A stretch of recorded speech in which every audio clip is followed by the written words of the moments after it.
Hello दोस्तों, स्वागत है आप सभी का आपका अपना चैनल देसी इलेक्ट्रिकल में। दोस्तों, कल हमने पढ़ा था हाफ वेव रेक्टिफायर के बारे में। दोस्तों, मैंने एक ये सीरीज स्टार्ट किया है जिसका नाम है देसी रिपेयरिंग। इसमें दोस्तों मैं एक हर कॉन्सेप्ट पढ़ा रहा हूँ, कैसे एसी को डीसी में कन्वर्ट किया जाता है। ये बहुत ही इंपॉर्टेंट टॉपिक है दोस्तों, तो आप लोग इसको स्किप मत कीजिए, पूरा अच्छे से देखिए। आज का जो टॉपिक है दोस्तों, उसका नाम है full wave rectifier. Full wave rectifier. ठीक है दोस्तों, अगर आप मेरा क्लास रेगुलर देख रहे होंगे तो आपको पूरा पता चल रहा होगा कि ये मैं क्या पढ़ा रहा हूँ, क्योंकि मैंने कल पढ़ाया था हाफ वेव रेक्टिफायर। आज हम लोग पढ़ रहे हैं फुल वेव रेक्टिफायर। तो फुल वेव रेक्टिफायर के लिए दोस्तों क्या चाहिए हमें, सबसे पहले हम एक डायग्राम बना लेते हैं। आखिर ये रेक्टिफायर क्या होता है ये आपको पता होगा। अगर कुछ नए बच्चे हैं जुड़े हुए हैं तो उनको मैं बता देता हूँ कि फुल वेव रेक्टिफायर क्या होता है। जैसे दोस्तों हमारे पास एसी करंट अवेलेबल होता है, ठीक है दोस्तों, एसी करंट अवेलेबल होता है। अगर हम यहाँ पे रेक्टिफायर यूज कर ले, रेक्टिफायर यहाँ पे लगा दें बीच में, तो हमें क्या प्राप्त हो जाएगा, डीसी करंट प्राप्त हो जाएगा। डीसी करंट प्राप्त हो जाएगा। तो फिर आपका सवाल रहेगा कि आखिर हमें डीसी चाहिए ही क्यों? क्योंकि दोस्तों हम एसी को स्टोर नहीं कर सकते, ओनली क्या कर सकते हैं, डीसी को स्टोर कर सकते हैं। इसीलिए हमें रेक्टिफायर की जरूरत पड़ती है। तो आज हम लोग पढ़ने वाले हैं फुल वेव रेक्टिफायर के बारे में। तो दोस्तों फुल वेव रेक्टिफायर पढ़ने के लिए हमें ये डायग्राम पता होना चाहिए। दोस्तों ये एक ट्रांसफार्मर का डायग्राम है।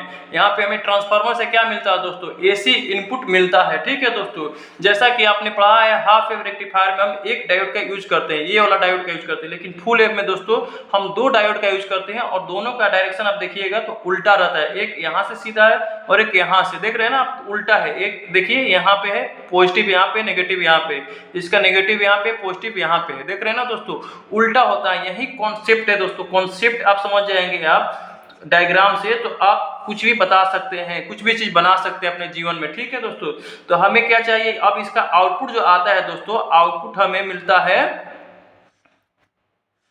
डीसी। ठीक है दोस्तों, यहाँ पे एसी ऐसे रहता है, आपने देखा होगा एसी ऐसे रहता है, हमें डीसी ऐसे मिलने लगा। लेकिन कैसे काम करता है ये तो मैंने डायग्राम बता दिया। आप लोग डायग्राम को उतार लीजिएगा दोस्तों, स्क्रीनशॉट ले लीजिएगा स्टॉप करके। अब मैं बताता हूँ आखिर ये काम कैसे करता है। ठीक है दोस्तों ये बहुत ही इंपॉर्टेंट टॉपिक है, तो आप ध्यान से देखिएगा। ठीक है, देखिए दोस्तों यहाँ पे एसी इनपुट आ रहा है, ठीक है, ऐसे आप देख पा रहे हैं एसी इनपुट आ रहा है। मैं एक वाला ले रहा हूँ यहाँ पे, ठीक है, तो यहाँ से आएगा दोस्तों ऐसे, ठीक है, ऐसे आएगा। तो ये पॉजिटिव है, तो पॉजिटिव क्या करेगा, पास कर देगा, लोड की तरफ चला जाएगा। ठीक है दोस्तों, जब पॉजिटिव को पॉजिटिव से मिलेगा, डायोड का जो कनेक्शन होता है दोस्तों, पॉजिटिव से पॉजिटिव और नेगेटिव से नेगेटिव जुड़ा रहता है, तो डायोड क्या करता है, करंट को पास करता है। डायोड के बारे में मैंने कल बताया था आपको, जब पॉजिटिव से पॉजिटिव जुड़ा रहेगा, ये पॉजिटिव से पॉजिटिव जुड़ा रहेगा, तो डायोड करंट को पास करता है। तो ये क्या होगा, करंट को पास कर देगा। ठीक है दोस्तों, यहाँ से हमें करंट पास होता नजर आ रहा है। ठीक है दोस्तों, ठीक है। अब दोस्तों देखो यहाँ से करंट हमें यहाँ पे मिल गया, लेकिन यहाँ से नहीं मिलेगा, क्योंकि इसके लिए तो उल्टा हो जाएगा ना दोस्तों, ये नेगेटिव है और ये पॉजिटिव है। अब देखो दोस्तों, जब ये नेगेटिव वाला आएगा करंट, नेगेटिव वाला करंट आएगा, तो क्या होगा, इसके लिए ये हो जाएगा, मतलब ये फॉरवर्ड बायस में हो जाएगा। क्या हो जाएगा दोस्तों, फॉरवर्ड बायस में ये हो जाएगा, क्योंकि नेगेटिव से नेगेटिव जा रहा है और फिर ये पॉजिटिव से पॉजिटिव होकर जाएगा, तो फिर हमें क्या, करंट मिल जाएगा। कहने का अर्थ है दोस्तों, डायोड जब फॉरवर्ड बायस में रहता है, डायोड जब फॉरवर्ड बायस में रहता है तो करंट को पास कर देता है। रिवर्स बायस में रहेगा तो करंट को पास नहीं करता है। ठीक है दोस्तों, तो फॉरवर्ड बायस एक बार ये हो गया तो ऐसे करंट मिल गया, दूसरी बार ये वाला फॉरवर्ड बायस हो गया तो हमें ऐसे करंट मिल जाएगा यहाँ पे। ठीक है दोस्तों, तो इस तरह से एसी को डीसी में हम कन्वर्ट करते हैं। लेकिन अभी देख पा रहे होंगे दोस्तों, डीसी जो होता है एक सीधी लाइन होती है, ऐसी सीधी लाइन होती है, लेकिन हमें अभी भी सीधी नहीं मिल रही, बीच बीच में गैप है। तो इसको हम अगले क्लास में पढ़ेंगे। फिल्टर लगाने की जरूरत पड़ती है। तो फिल्टर क्या होता है, कितने प्रकार के होते हैं, कल हम क्लास में पढ़ेंगे दोस्तों।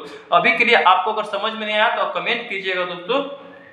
जब एसी का पॉजिटिव सप्लाई यहाँ से जा रहा है D1 से, तो ये फॉरवर्ड बायस में हो जा रहा है दोस्तों। फॉरवर्ड बायस में होते ही करंट यहाँ से प्रवाहित होते हुए लोड में चला जा रहा है। ठीक है दोस्तों, लोड में यहाँ पे आ गया, इसको मैं दिखा रहा हूँ। जब इसका इनपुट नेगेटिव वाला जा रहा है दोस्तों, तो ये क्या रिवर्स बायस में हो गया, लेकिन ये अब फॉरवर्ड बायस में हो गया, क्योंकि ये नेगेटिव है और ये पॉजिटिव, तो नेगेटिव से जुड़ा हुआ है।